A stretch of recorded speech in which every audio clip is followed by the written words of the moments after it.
নমস্কার বন্ধুরা, এসএস দাস কিচেনে আপনাদের সকলকে স্বাগতম। আজ নিয়ে এসেছি নরম তুলতুলে পুর ভরা ঝামেলা ছাড়াই রাঙালু পরোটা। খেতে খুব টেস্টি হয়, একবার এইভাবে করে খেয়ে দেখবেন। নিয়ে নিয়েছি 500 গ্রাম রাঙালু। রাঙালুগুলোর খোসা ছাড়িয়ে সিদ্ধ করে নিতে হবে। ওভেনে একটা সসপ্যান বসিয়ে দিন, দিয়ে দেবো পরিমাণ মতো জল, দিয়ে দেবো কাটা খোসা ছাড়ানো রাঙালুগুলোকে, দিয়ে দেবো 1 টিস্পুন লবণ। ফুটে উঠলে সিদ্ধ হয়ে গেলে নামিয়ে নিতে হবে। নামিয়ে নিয়েছি। এবার যখন একটু ঠান্ডা হয়ে আসবে তখন রাঙালুগুলোকে ম্যাশ করে নিতে হবে। আমি হাতে করেই ম্যাশ করে নিচ্ছি, এইভাবে ম্যাশ করে নিই। এবার নিয়ে নেব ছোটো বাটির 1 বাটি ময়দা। যতটা রাঙালু সেই মাপ অনুযায়ী ময়দাটা নিতে হবে। নিয়ে নেব 1 টিস্পুন লবণ। এখানে জল ছাড়াই এটাকে মেখে নিতে হবে। ময়দার ডোটাকে এইভাবে মেখে নিতে হবে। আমি কোনো মশলা দিলাম না। আপনারা ইচ্ছা করলে এখানে জোয়ান, কালো জিরে, ধনে পাতা কুচি আপনাদের ইচ্ছা অনুযায়ী দিতে পারেন। এবার এই ডোটা থেকে লুচি করলে লুচি, পরোটা করলে পরোটা বা রুটির মতন লেচি কেটে নিতে হবে।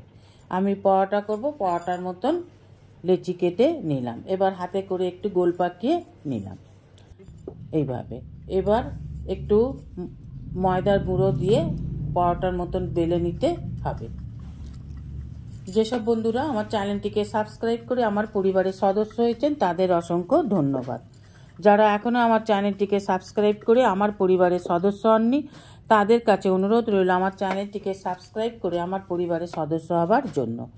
পাশে থাকা বেল আইকনটিতে ক্লিক করে দেবেন নিউ ভিডিওর আপডেট যাতে সবার আগে আপনার কাছে পৌঁছে যায়। যারা আমার চ্যানেলের নতুন দর্শক তাদের কাছেও অনুরোধ করছি আমার চ্যানেলটিকে সাবস্ক্রাইব করে আমার পাশে থাকার জন্য। এবার পরোটার মতন ভেজে নামিয়ে নিলেই তৈরি রাঙালুর পরোটা।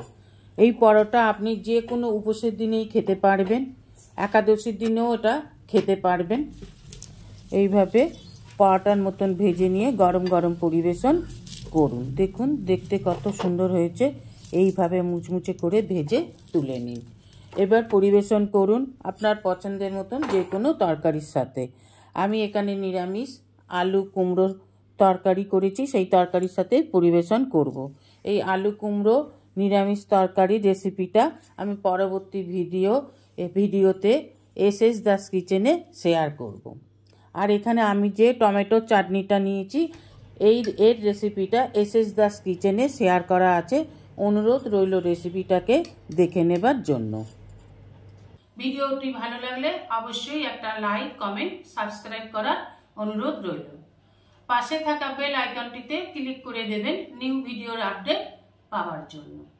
সবাই ভালো থাকবেন।